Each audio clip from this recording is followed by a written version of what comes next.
அண்ணா ஊர்ல இருந்து சென்னைக்கு வேலையை கோசம் வந்தேண்ணா. பர்ஸு மொபைல் மிஸ் ஆயிடுச்சுண்ணா. ஒரு 50 ரூபா மட்டும் தான் கொடுங்கண்ணா. வீட்டுக்கு போய் எனக்கு அனுப்புறேண்ணா காசு.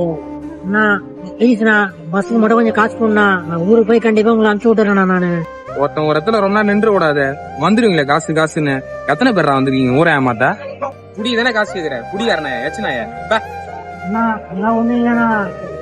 ஏய் கை கால் நல்லா தானே இருக்குது, எதனா வேலை செஞ்சு ஊருக்கு போலாம்ல. காடி கூப்பிட போறோம், போயிடு. செட்டி வச்சிருப்பா போடா. ஏன்னா ஒரு மாதிரியா பேசுறீங்க?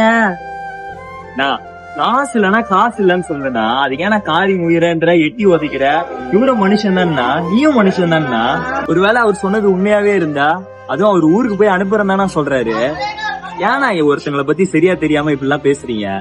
போய் மயிரை தான் கொடுப்பான். ஏன் இவ்வளவு சொல்ற, நீ கூட. நான் குடுக்க தானே போறேன். ஒரு நாயை கல்லு தூக்கி அடிச்சா கூட மொத்த நாயும் கடிக்க வரும். ஆனா இந்த மனுஷங்க மட்டும் ஏன்னா இப்படி இருக்கீங்கன்னு தெரியல. மனுஷனா மதிங்கண்ணா.